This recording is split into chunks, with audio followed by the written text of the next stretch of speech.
देश की मुख्य ऑपोजिशन पार्टी के सारे अकाउंट्स फ्रीज कर दिए गए हैं। कांग्रेस पार्टी के अकाउंट्स फ्रीज नहीं हुए हैं, हमारे देश में डेमोक्रेसी फ्रीज हुई।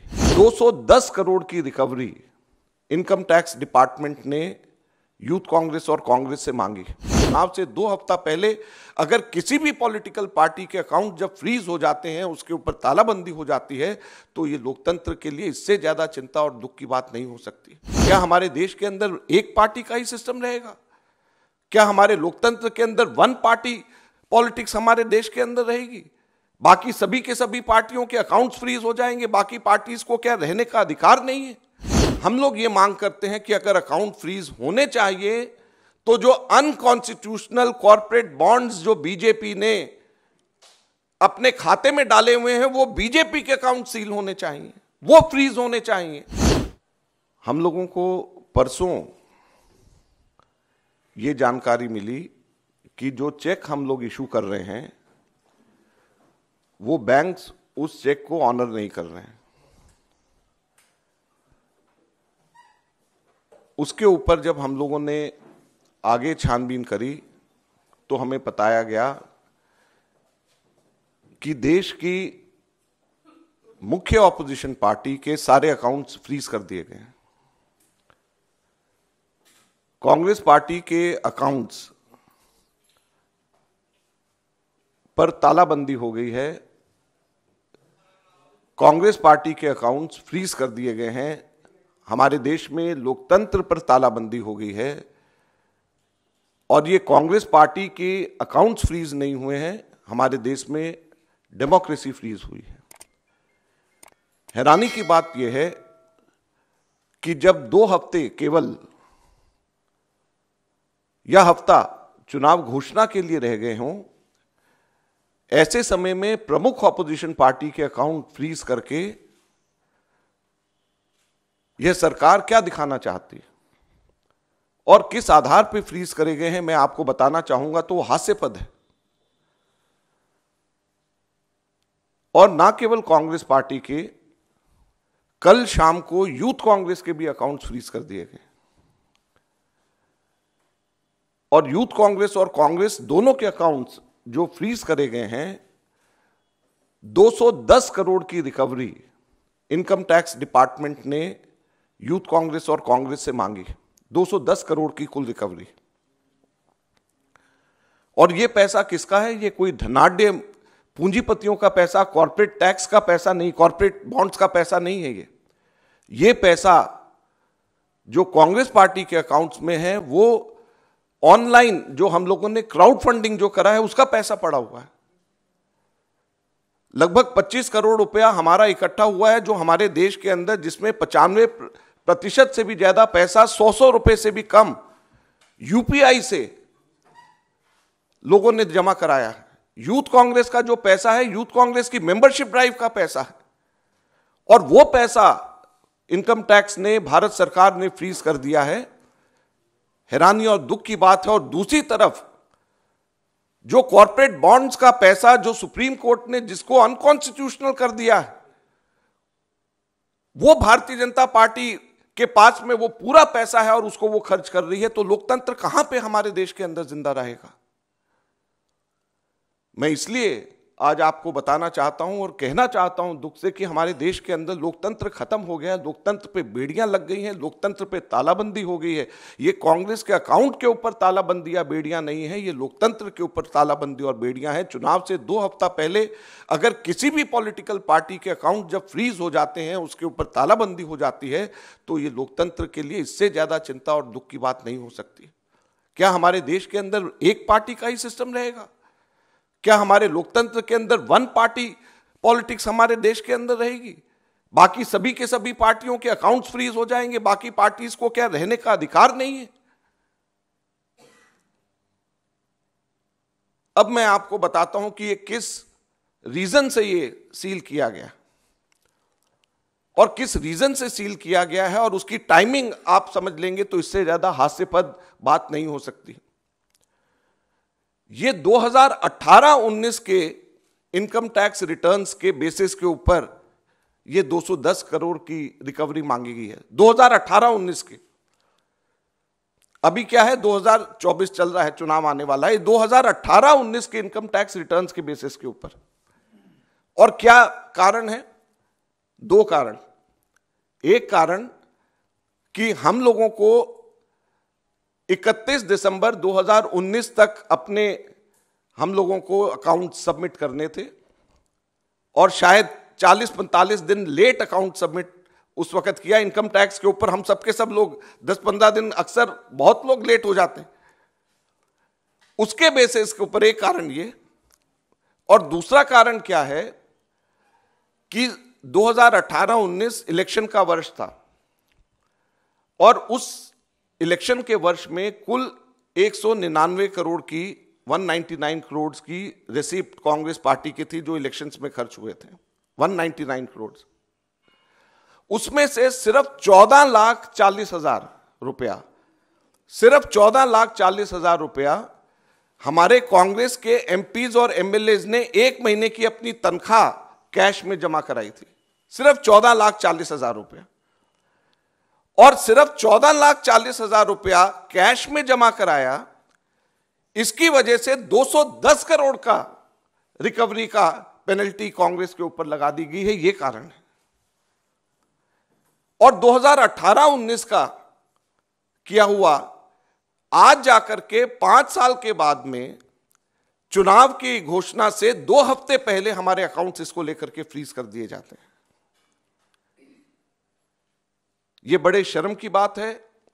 हम लोग ये मांग करते हैं कि अगर अकाउंट फ्रीज होने चाहिए तो जो अनकॉन्स्टिट्यूशनल कॉर्पोरेट बॉन्ड्स जो बीजेपी ने अपने खाते में डाले हुए हैं, वो बीजेपी के अकाउंट सील होने चाहिए, वो फ्रीज होने चाहिए, जिसके बारे में सुप्रीम कोर्ट ने कहा है कि ये अनकॉन्स्टिट्यूशनल है। जो हमारा कांग्रेस का जो पैसा है, ये सारा पैसा तो हमारे कार्यकर्ताओं ने ऑनलाइन डोनेशन से, क्राउड फंडिंग के माध्यम से, यूथ कांग्रेस ने अपना पैसा सारा का सारा, ये जो अभी जो उनका हुआ है पैसा जो उनका इकट्ठा होता है, आप सब लोग जानते हो, मेंबरशिप ड्राइव से वो पैसा इकट्ठा करते हैं। तो जो क्राउड फंडिंग से जो पैसा इकट्ठा हुआ है, जो ऑनलाइन ड्राइव से हम लोग कर रहे हैं, और जो यूथ कांग्रेस मेंबरशिप ड्राइव से जो पैसा इकट्ठा कर रही है, उसको इनकम टैक्स और बीजेपी की सरकार किस तरीके से सील कर सकती है, ये बड़े दुख की बात है, चिंता का विषय है। हम लोग अक्सर यहाँ से कहते हैं कि डेमोक्रेसी हमारे देश के ऊपर उसमें बेड़ियाँ लग गई हैं। बहुत साफ ये नज़र आ रहा है कि अब हमारे देश के अंदर लोकतंत्र नहीं रहा। ऐसा लगता है कि केवल वन पार्टी सिस्टम हमारे देश के अंदर लाने का ये प्रयास है, और बाकी सारी पार्टीज के अकाउंट्स अगर सीज होंगे, प्रमुख मेन ऑपोजिशन पार्टी का अकाउंट अगर फ्रीज करा जाएगा, सीज होगा, तो इससे ज़्यादा लोकतंत्र के लिए चिंता की बात नहीं है। हम लोगों ने इनकम टैक्स एपेलेट ट्रिब्यूनल में परसों ही अर्जी लगाई है, और अभी जब मैं आप लोगों के सामने बोल रहा हूं तो इनकम टैक्स एपेलेट ट्रिब्यूनल के पास में हमारी अर्जी पे सुनवाई हो रही है, और ये हम उम्मीद करते हैं कि हमारे देश की जुडिशरी इस लोकतंत्र की रक्षा करेगी। हमारा पूरा भरोसा हमारे देश की जुडिशरी पे है, और हम उम्मीद करेंगे कि हमारे देश की जुडिशरी लोकतंत्र के ऊपर जो ये हमला हुआ है और लोकतंत्र को बेड़ियों में बांधने की जो कोशिश हो रही है, इससे इन बेड़ियों को खोलेगी और लोकतंत्र को हमारे देश में वापस बहाल करेगी। अब हमारे को जुडिशरी के ऊपर ही भरोसा है। कांग्रेस पार्टी आगे आने वाले दिनों में सड़क पर उतर करके लोकतंत्र की रक्षा करने के लिए लड़ाई लड़ेगी। मैं आज ही अभी यहाँ से निकल करके राहुल गांधी जी से मिलने के लिए जा रहा हूँ, उनको मैं पूरा ब्रीफ करूँगा, और मैं उम्मीद करूँगा कि आप सब लोगों का, मीडिया का खास तौर के ऊपर इसमें सहयोग हमारे को मिले, और आप जनता तक के सही बात बताएं, जुडिशरी हमारी रक्षा करे, और कांग्रेस पार्टी सड़क के ऊपर उतर करके इस लड़ाई को लड़ेगी। धन्यवाद। आप इसको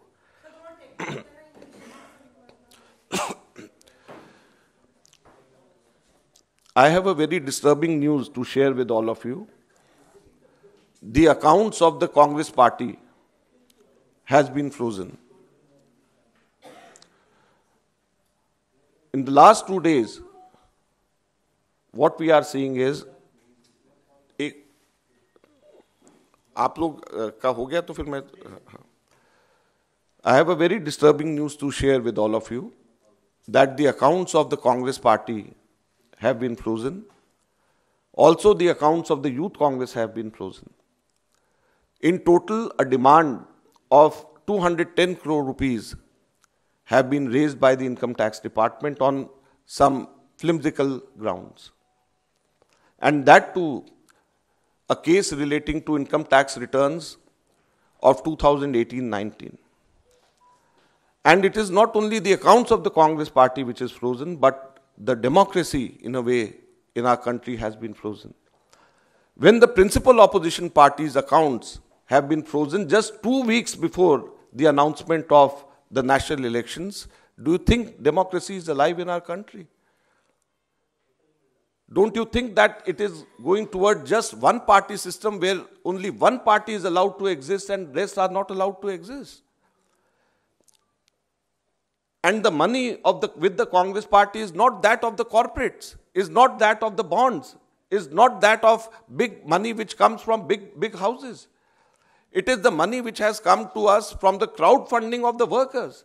We collected around 25 crores from the crowdfunding of our workers, 95% of this, which is less than 100 rupees. It has been done legally through the UPI. It has been done through online funding. No cash has been taken. This is the money which is with us. The Youth Congress has money of its membership drive. And imagine this account has been frozen, and on the other hand, more than 6,500 crores which were collected through an unconstitutional corporate bonds, which has been pronounced now, the unconstitutional word has been said now by the Supreme Court, that account of the BJP still exists. And the account where the money has come directly from the workers through crowdfunding, through the membership drive, that account of the principal opposition party has been frozen. So I am very sorry to say that democracy does not exist anymore in our country. It is just a one-party rule, one-party democracy in our country. And today is a sad day for Indian democracy when the principal opposition party's accounts are frozen. I would appeal to the judiciary to come and free our democracy from the clutches of a ruling party which is busy demolishing all the opposition. I would appeal to the media to support to us, and the Congress party is going to hit onto the streets now. We are going to plan a massive all India agitation on this issue, and we are going to free our democracy again. We have filed an application before the Income Tax Appellate Tribunal, and as I speak now, I think the hearing would be going now before the Income Tax Appellate Tribunal, and we have full faith on the judiciary now. Thank you. Sir, आपने जब कल supreme court ने electoral bond को रद्द किया, उसके बाद आप प्रेस कॉन्फ्रेंस कर रहे हैं, कोई खास वजह पहले क्यों नहीं आपने बताया कि अकाउंट फ्रीज हो गए? देखिए, हम लोगों ने इनकम टैक्स एपीलेट ट्रिब्यूनल में परसों ही शाम को लगाया था, जिसकी हियरिंग अभी चल रही है। तो ये ठीक नहीं रहता कि हियरिंग से पहले हम प्रेस कॉन्फ्रेंस करें, क्योंकि इनकम टैक्स एपीलेट ट्रिब्यूनल पे हमने लगाया, तो इसलिए हमने आज किया। परसों ही हमारे को जानकारी मिली, जब हमारे इसमें चेक्स हमारे मना होने शुरू हुए, और परसों सुबह मिलते ही हमने इनकम टैक्स एपीलेट ट्रिब्यूनल में एप्लीकेशन लगा दिया। हमारे विवेक तनखा इस पे आर्ग्यू कर रहे हैं, वर्चुअल बाहर अभी यहाँ पे नहीं थे, तो वो वहाँ पे आर्ग्यू कर रहे हैं। In total, 4 accounts have been frozen, but the wordings of these accounts are, the letter which has been given to the bank is such, 2 things. One, the wording is the banks are asked not to honor any of our checks. The second is the banks are asked to send all the money which is recoverable to the income tax.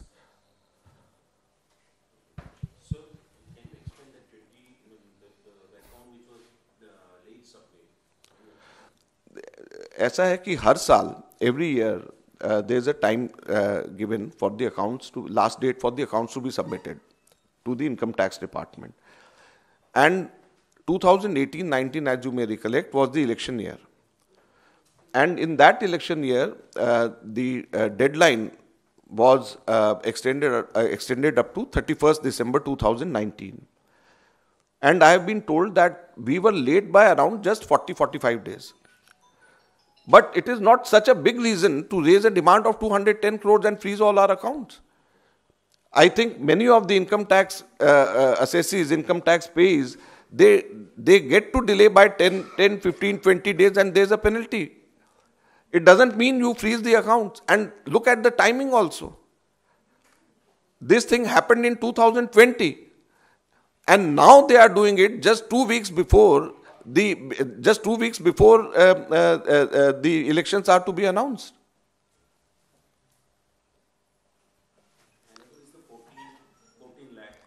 Just 14 lakh, around 14 lakh 40,000 has been received in cash from elected MPs and MLAs who have given one month's salary. This is as per Manmohan Singh Committee's report. And this is the reply which we have given. We have given the names also of such leaders who gave, such MLAs, MPs who gave it to the ICC.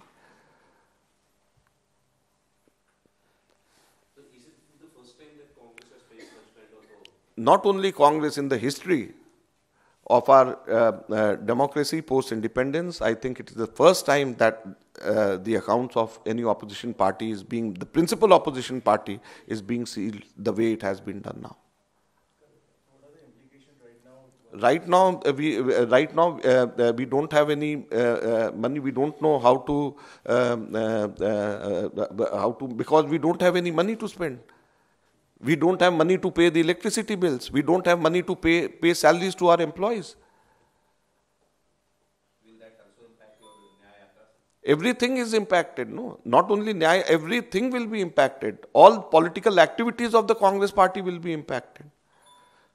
Now online donation, people are giving money to us and we are spending. So now this message will go, when we are giving money and it is not coming to the party, should we give the money or not?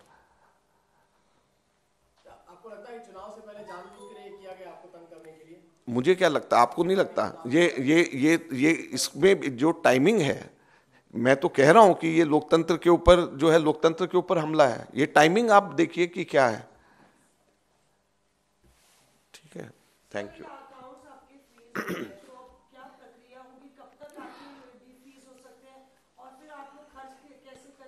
वही हम खर्च कर ही नहीं सकते. Congress party एक भी पैसा हम लोग, हमारा इलेक्शन कैंपेन, हमारी बिजली के बिल, हमारी तनख्वाहें, कुछ भी हम लोग नहीं खर्च कर पाएंगे.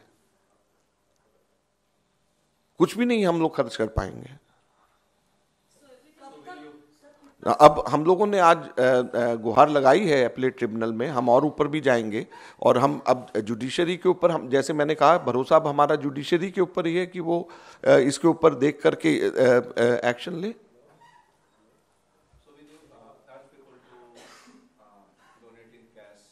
No we can't. मतलब अब जो है, हम लोग बैंक में पैसा जमा नहीं करा सकते, बैंक से हम पैसा ले नहीं सकते, हम कैश रख नहीं सकते.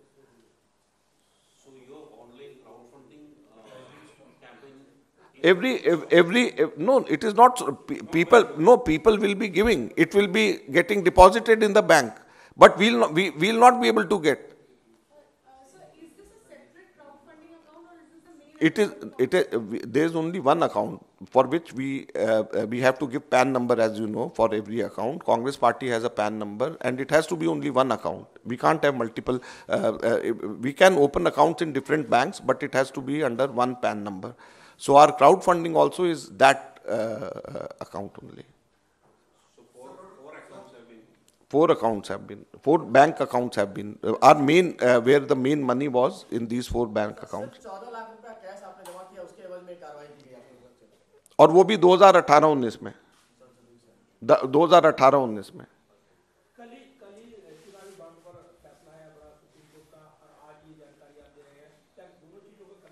देखिए, ये परसों सरकार ने किया है, तो ये जो है दोनों चीज़ों में कहीं ना कहीं पे तो लिंक होगा. और परसों ये सरकार ने किया है, मेनली जो है सरकार ने जब ये इनकम टैक्स डिपार्टमेंट ने जो अकाउंट जब फ्रीज करे हैं, तो इसी चीज़ को ध्यान में रख करके किया होगा.